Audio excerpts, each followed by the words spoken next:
केला से मिल रही महत्वपूर्ण खबर के साथ, जहां इंजीनियरिंग कंपनी में भीषण सिलेंडर ब्लास्ट में गंभीर रूप से झुलसे मजदूर मुरली पात्रों की टीएमएच में इलाज के दौरान मौत हो गई। इस हादसे में महिला कर्मी समेत कुल 7 मजदूर घायल हुए थे।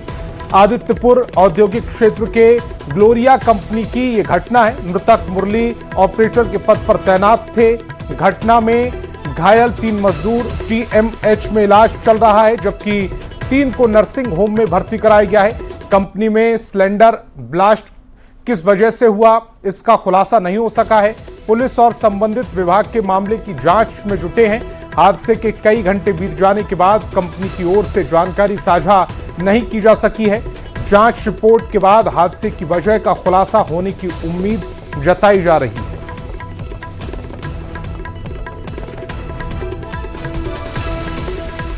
और राजधानी रांची में एक बार फिर आयकर विभाग की बड़ी कार्रवाई देखने को मिली है। आयकर विभाग की अनुसंधान शाखा ने सड़क, भवन और पुल निर्माण के क्षेत्र में काम करने वाली रामकृपाल कंस्ट्रक्शन से जुड़े ठिकानों पर छापेमारी की। रांची के साथ साथ बिहार के बेगूसराय स्थित कंपनी के कार्यालय में भी जांच जारी है। जानकारी के मुताबिक जांच के दायरे में कंपनी से जुड़े कुछ अन्य ठेकेदारों का भी शामिल किया गया। आयकर विभाग की टीम दस्तावेजों और वित्तीय लेन देन की गहन जांच कर रही है। रांची के जयपाल सिंह स्टेडियम के पास पंचवटी टावर स्थित कंपनी के कार्यालय में आयकर अधिकारियों की टीम जांच में जुटी है। जायजा लिया न्यूज 18 संवाददाता ओम प्रकाश ने। आयकर विभाग की आज एक बड़ी दबिश राजधानी रांची में भी देखने को मिल रही है। बता दें कि पंचवटी प्लाजा स्थित जो रामकृपाल कंस्ट्रक्शन है, वहां पर इस वक्त आयकर विभाग की जो दबिश है वो देखने को मिल रही है। न सिर्फ यहां बल्कि कहें तो बिहार के बेगूसराय इलाके में भी ये दबिश जो है वो देखने को मिली है। खासतौर से अगर बात की जाए तो इस पूरे मामले में कई अहम दस्तावेज और तमाम ऑफिस के कागजातों और डिजिटल इक्विपमेंट्स को खंगाला जा रहा है। सुरक्षा व्यवस्था के मद्देनजर तमाम जो व्यवस्थाएं हैं वो की गई हैं। दूसरी तरफ अगर बात की जाए तो फिलहाल आयकर विभाग के अधिकारी तमाम जो चीज़ों को खंगालने में जुटे हैं और तमाम जो बातें हैं, खासतौर से जो टैक्स को लेकर अनियमितता बरती गई है उसकी शिकायत हुई थी और उसी के आधार पर ये जो दबिश है वो आयकर विभाग के द्वारा दी गई है। अब देखना होगा कि इस जांच में क्या कुछ तथ्य जो हैं वो सामने आते हैं और किस तरह से ये जांच जो है वो आगे बढ़ती है। कैमरामैन प्रभाकर के साथ ओम प्रकाश, न्यूज 18 रांची। और खबर राजधानी रांची से, जहां एसीबी ने भ्रष्टाचार के खिलाफ बड़ी कार्रवाई की। एंटी ह्यूमन ट्रैफिकिंग यूनिट की प्रभारी पुलिस अवर निरीक्षक सपना सुलेखा को रिश्वत लेते रंगे हाथ गिरफ्तार किया। आरोप है कि एक मामले में श्याम कुमार का नाम हटाने के एवज में 4.5 लाख रुपए की रिश्वत की मांग की गई थी। शिकायत के बाद इस एसीबी ने जाल बिछाया और 50,000 रुपए की पहली किस्त लेते समय आरोपी अधिकारी को गिरफ्तार कर लिया। फिलहाल एसीबी पूरे मामले की गहन जांच कर रही है और ये पता लगाने की कोशिश कर रही है कि इस मामले में किसी अन्य की भी भूमिका है या नहीं। राजधानी रांची में जेपीएससी और जेएसएससी अभ्यर्थियों का आंदोलन जारी है। अभ्यर्थियों का ये आंदोलन मोहराबादी मैदान में बुधवार को जयपाल सिंह स्टेडियम शिफ्ट कर दिया गया। अभ्यर्थियों ने कहा है कि वह अपने आंदोलन को मंच का सियासी इस्तेमाल नहीं होने देंगे और उनकी 4 सूत्रीय मांगे पूरी नहीं होने तक आंदोलन जारी रखने की बात कही गई है। राज्य भर में जेपीएससी और जेएसएससी अभ्यर्थियों के आंदोलन का आज छठा दिन है। पहले यह आंदोलन चल रहा था मोरहाबादी के बापू वाटिका में, लेकिन अब यह आंदोलन कचहरी के जयपाल सिंह स्टेडियम में शिफ्ट हो गया है और यहाँ आंदोलन का दूसरा दिन है। और हम लोग चार मांगों को लेकर के धरने पे बैठे हुए। सरकार जब तक हमारी ये 4 मांगों को नहीं सुनती है तब तक ये हम लोग को चलता रहेगा। हो सकता है इसका प्रारूप चेंज हो जाए। अभी जो हम लोग अनशन पे बैठे हैं, ये भूख हड़ताल हो सकता है, विधानसभा घेराव हो सकता है, रांची कुछ हो सकता है, ये भी कुछ भी हो सकता है, लेकिन अभी हम लोग वेट एंड वॉच की स्थिति में है। हम मानते हैं कि इस राज्य का गार्जियन जो है सो सत्ता होती है और सत्ता में बैठे कैबिनेट होते हैं और कैबिनेट के मुख्यमंत्री होते हैं। हम लोग जो है सो उनके प्रजा है। प्रजा करने मतलब लोग इस राज्य के नागरिक हैं। हम कहते हैं कि आप जब देख रहे हैं कि आपके राज्य के राजधानी में झारखंड के 2400 जिला से छात्र नौजवान एकजुट हो रहे हैं अपने हक और अधिकार के लिए। अपने जो है सो फंडामेंटल राइट का हनन जो है उसके लिए एकत्रित हो रहे हैं। तो क्या राज्य सरकार को ये संज्ञान नहीं लेना चाहिए? राज्य सरकार को हम लोगों से वार्ता करने के लिए उनको पहल नहीं करनी चाहिए? हम लोग तो तय कर दिए कि हम लोग यहाँ तब तक बैठेंगे जब तक हम लोग की 4 जो प्रमुख जायज मांगे हैं वो पूरी नहीं हो जाती। लेकिन मैं बता दूं कि यहाँ पे किसी भी अभ्यर्थियों का हाल सही नहीं है, क्योंकि प्रशासन ने रात में यहाँ पे जब लाइट की व्यवस्था करनी थी तो उन्होंने लाइट यहाँ पे नहीं दिया, हटा दिया गया। तो मैं यही कहना चाहती हूँ कि यहाँ पे सारे अभ्यर्थी भूखे प्यासे बैठे हुए हैं, लेकिन हमें घर वालों से कहना पड़ता है, अपने अभिभावक से कहना पड़ता है कि हम लोगों ने खाना खा लिया है। हम लोग झूठ पे झूठ बोल रहे हैं, क्योंकि हमारे पास उतने पैसे नहीं यहाँ पे कि हम लोग डेली जाकर के बिरयानी खाएं, डेली जाकर के मोमोज खाएं, कुछ खाएं। यहाँ पे जो भी अभ्यर्थी है यहाँ पे सब भाईचारा दिखा रहे हैं। कोई बोतल का पानी लाए हुए हैं, कोई बिस्किट लाए हुए हैं, कोई कुछ लाया हुआ है। हम लोग मिल बांट करके उसी में अपना गुजारा कर रहे हैं। मांग यही है कि सीआईडी के बजाय इसकी जांच जो है सीबीआई से कराई जाए। कैमरा संजीत तिवारी के साथ संजय कुमार सिन्हा, न्यूज़ 18 रांची। और झारखंड में जेपीएससी और जेएसएससी परीक्षा में कथित गड़बड़ी को लेकर नेता प्रतिपक्ष बाबूलाल मरांडी ने राज्य सरकार पर गंभीर आरोप लगाए। हजारीबाग पहुंचे बाबूलाल मरांडी ने छात्रों के आंदोलन का समर्थन करते हुए सरकार पर छात्रों के भविष्य से खिलवाड़ का आरोप लगाया। बाबूलाल मरांडी ने अभय तिवारी की गिरफ्तारी का जिक्र करते हुए नियुक्ति में बड़े पैमाने पर गड़बड़ी का दावा किया। सीआईडी जांच में महज औपचारिकता बताते हुए बाबूलाल मरांडी ने सीबीआई जांच के साथ जेपीएससी और जेएसएससी से जुड़े दोषियों की गिरफ्तारी और जिम्मेदार अधिकारी और कर्मचारियों पर कड़ी कार्रवाई की मांग की। आज जब बच्चे धरने पर है, जुलूस पर है, हम राज्य सरकार से ये मांग करते हैं, भाई जेपीएससी और जेएसएससी उसमें जितनी भी पदाधिकारी है या उसके जो मेंबर्स हैं, इन सारे लोगों को पद मुक्त करना चाहिए। और उन लोगों के ऊपर आर्थिक अपराध ये लोगों ने किया है,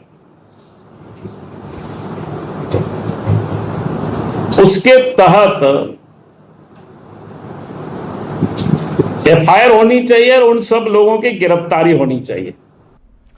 और खूंटी से बड़ी खबर है, एसीबी की दबिश, महिला थाने रिश्वत लेते रंगे हाथ गिरफ्तार किया गया है। बड़ी खबर इस समय आपकी टेलीविजन स्क्रीन पर, महिला थानेदार रिश्वत लेते गिरफ्तार कर ली गई है। एसीबी की यह पूरी दबिश थी, एसीबी की टीम ने यह गिरफ्तारी की है।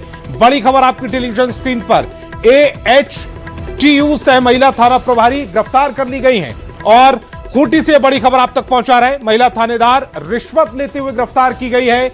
और बड़ी खबर इस समय आपकी टेलीविजन स्क्रीन पर, महिला थानेदार पर यह बड़ा एक्शन, बड़ी कार्रवाई, रिश्वत लेते हुए गिरफ्तार। एसीबी की टीम ने दबिश देते हुए गिरफ्तार किया है। एएचटीयू सह महिला प्रभारी गिरफ्तार कर ली गई है। खूंटी से बड़ी खबर।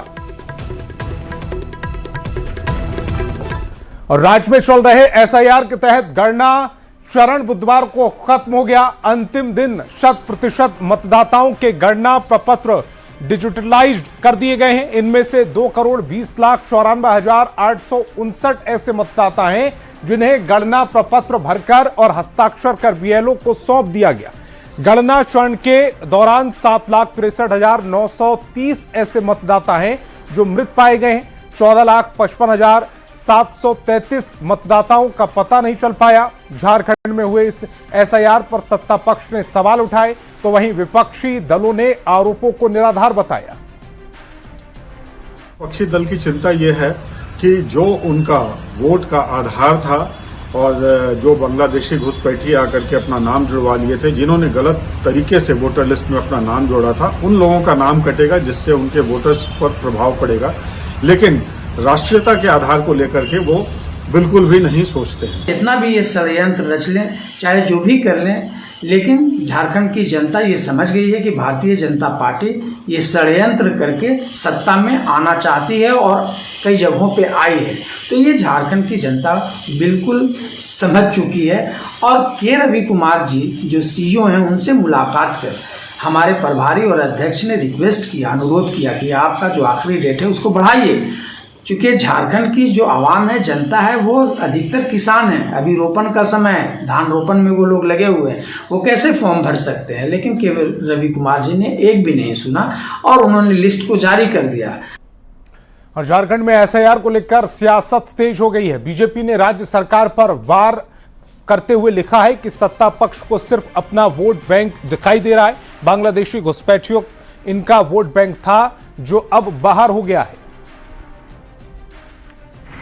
सरकार उनकी है, जो नागरिकों को जो डॉक्यूमेंट्स दिखाने थे वो डॉक्यूमेंट्स देने का काम उनको करना था। बड़े पैमाने पर किए हैं उन लोगों ने।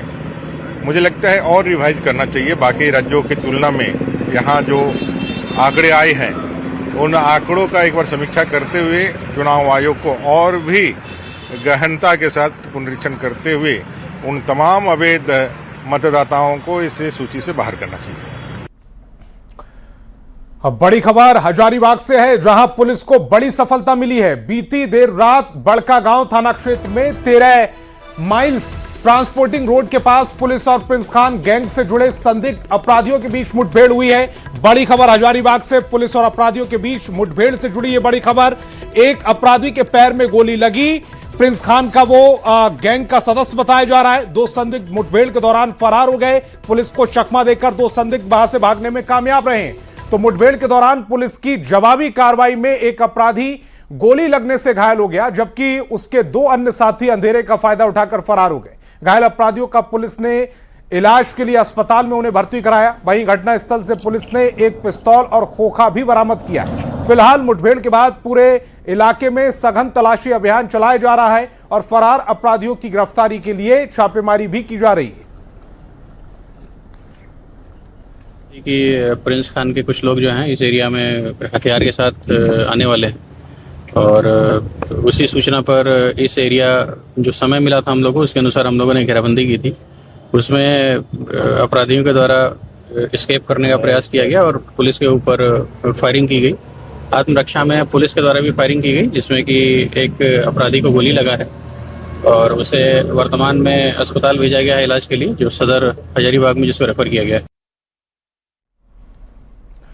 और जमशेदपुर पुलिस को अंतरराज्यीय गांजा तस्कर गिरोह के खिलाफ बड़ी सफलता हाथ लगी है।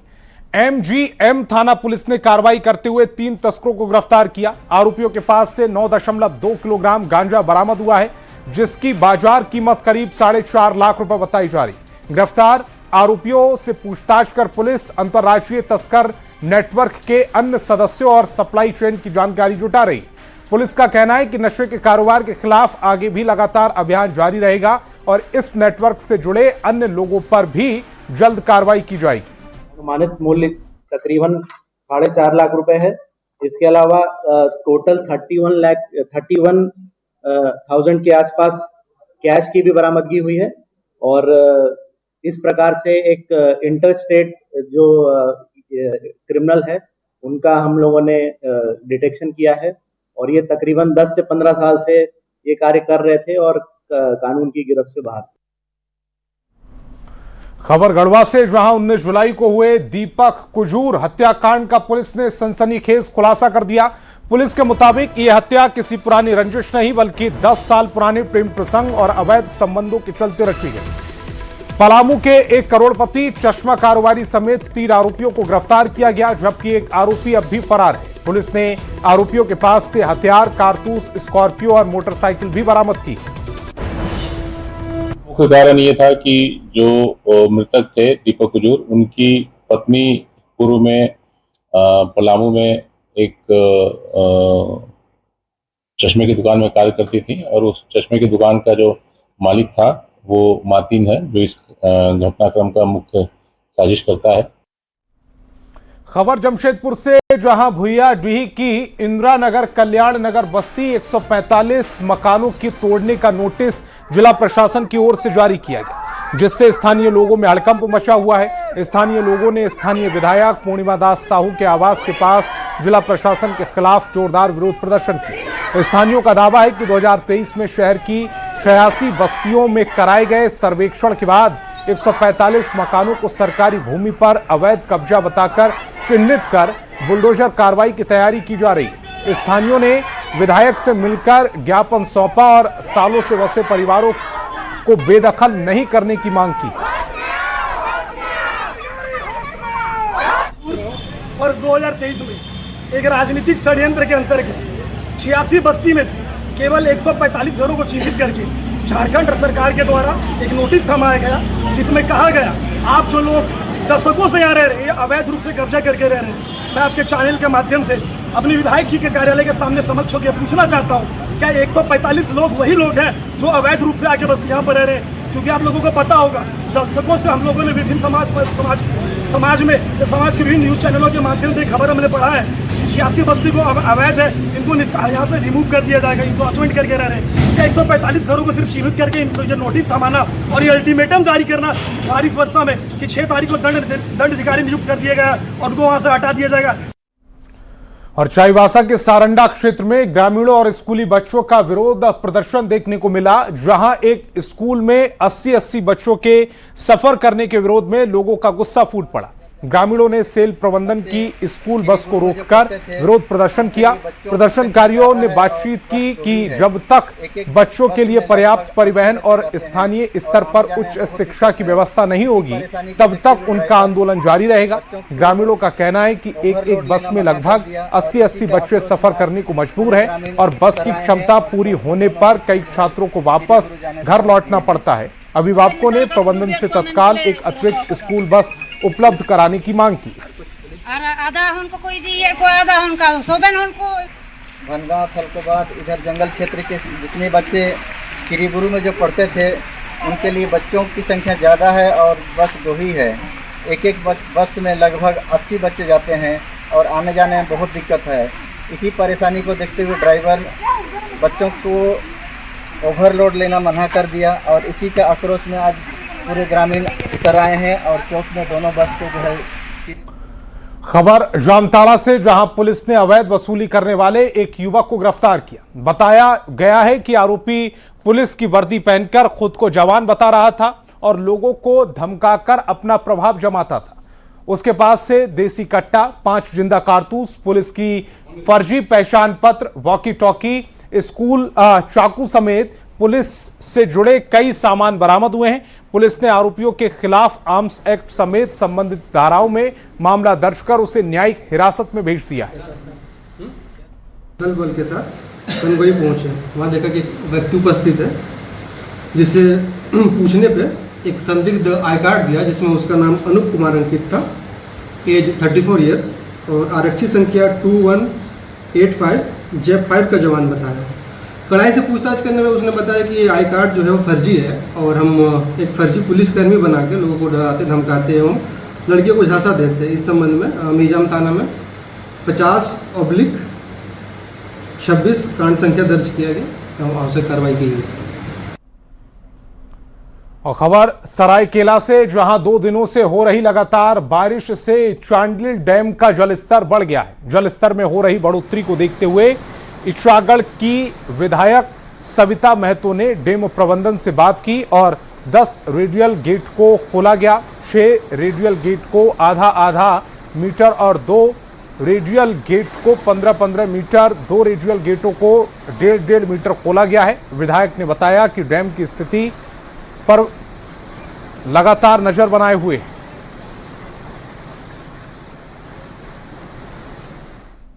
झारखंड के एकमात्र होम्योपैथिक कॉलेज की मान्यता बचाने को लेकर स्वास्थ्य विभाग में बड़ी पहल की है।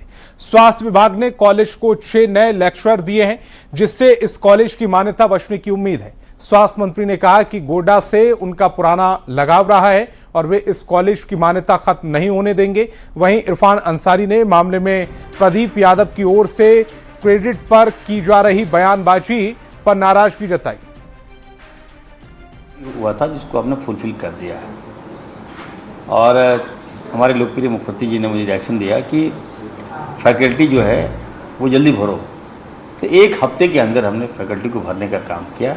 आज भी 6 डॉक्टर ये जो है हम देने जा रहे हैं, ताकि जो रिक्वायरमेंट था परस्पानी होम्योपैथी मेडिकल कॉलेज के, तो वो ठीक ठाक हो जाए।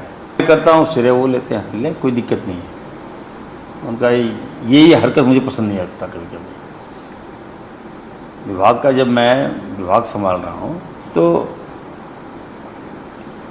आज ही चिट्ठी मैं जारी कर रहा हूँ, तो उनको धन्यवाद मुझे देना चाहिए। जमशेदपुर में एमजीएम अस्पताल के 2 दिवसीय डॉक्टर डैम के तालाब में डूबने से मौत हो गई थी। वहीं तीसरे डॉक्टर यश बचाए गए। इस मामले में मृतक डॉक्टर के परिजन यश पर हत्या का आरोप लगा रहे। परिजनों ने एसएसपी से मिलकर सीबीआई जांच की मांग की। शिकायत में मृतक के पिता ने इंटर्न डॉक्टर यश समेत अन्य लोगों पर साजिश रचकर हत्या करने का आरोप लगाया। शिकायत के अनुसार घटना से एक दिन पहले डॉक्टर समीर और डॉक्टर यश के बीच कथित विवाद हुआ था, जिसके बाद ही ये वारदात को अंजाम दिया गया। थाना में जो हम लोग एफआईआर किए थे, उसके बाद आज हम लोग ग्रामीण एसएसपी को भी एक निवेदन देना चाह रहे हैं। जो एफआईआर में लिखा गया है, जो मेरा आवेदन है, उसमें हत्या का प्रयास और ऐसा पता चला कि वहाँ कुछ इसके पहले भी कुछ हुआ था। फिर ये लोग रात में क्या हुआ नहीं हुआ, वहाँ सीसीटीवी कैमरा भी, वहाँ जांच से पता चल जाएगा क्या हुआ है नहीं हुआ। ये हमारा संदेह है कि उसका हत्या का प्रयास, हमको लग रहा है कि हुआ है, हत्या का प्रयास हुआ। खबर दुमका से, जहां बीजेपी नेता और पूर्व विधायक सीता सोरेन ने जामा प्रखंड के चिगल पहाड़ी गांव में किसान महिलाओं के साथ खेत में उतरकर धान रोपनी की। इस दौरान उन्होंने महिलाओं के साथ धान की रोपनी की, उनसे बातचीत कर खेती किसानी और रोजमर्रा की समस्याओं की जानकारी ली। सीता सोरेन ने कहा कि किसान राज्य की अर्थव्यवस्था की रीढ़ है, लेकिन आज भी वे बुनियादी समस्याओं से जूझ रहे हैं। इस दौरान उन्होंने राज्य सरकार पर निशाना साधा और कहा कि सरकार किसानों की अपेक्षा पर खरी नहीं उतर रही। भाजपा नेत्री सीता सोरेन लगातार संथाल परगना के कई मुद्दों पर वो खुलकर अपनी बात रख रही हैं। आज जो है राजनीति से इतर आज आदिवासी महिलाओं के साथ यहाँ पर धन रोपनी के लिए आई हुई हैं। मैम, राजनीति से अलग होकर आप जो है ज़मीनी स्तर पर आज उतरी हैं, कई महिलाओं के साथ आज धन रोपनी कर रही हैं, कैसा लग रहा है? जी बिल्कुल, क्योंकि हम लोग जानते हैं पूरा झारखंड कृषि प्रधान राज्य है और संथाल परगना में हम आए हुए हैं तो सब जगह धान रोपनी चल रही है। और आज हम भी खेतों को देखने के लिए और खेत में कितनी पानी है और धान किस तरह से रोपा जाता है, ये तो हम बचपन से ही जानते हैं, क्योंकि हम बचपन में भी बहुत हमको शौकीन होकर के धान रोपते थे। तो हमको बहुत अच्छा लग रहा है ये जो ग्रामीण महिलाओं के साथ में हम धान रोप रहे हैं और उनकी जो स्थिति है वो सबको भी हम जान रहे हैं कि किस तरह कितनी मेहनत करके महिलाएं धान रोपती है, फिर काटती है, मतलब रोपने से ले करके लास्ट तक में कितनी मेहनत है वो सब हम लोग सब जानते हैं। और आज अच्छा लग रहा है, सरकार को भी ध्यान देना चाहिए क्योंकि इस बार वर्षा पिछले बार की अपेक्षा कम हुई है और आगे भी कम हो सकती है। तो ऐसे में सरकार की जो व्यवस्था होनी चाहिए वो शायद अभी तक भी सरकार इस तरह की बातों को अभी तक नहीं रखे हैं कि आगे अगर वर्षा रुकती है, धान सूखती है तो उसकी क्या व्यवस्था है। तो ये थी सीता सोरेन जो धन रोपनी के लिए यहाँ पर पहुंची हुई आदिवासी महिलाओं के साथ उन्होंने यहाँ पर धान को रोपा। लगातार संथाल के विभिन्न मुद्दों पर वो जो है विचार और लगातार मुखर होकर अपनी बातों को रख रही हैं। नितेश कुमार, न्यूज़ 18, दुमका।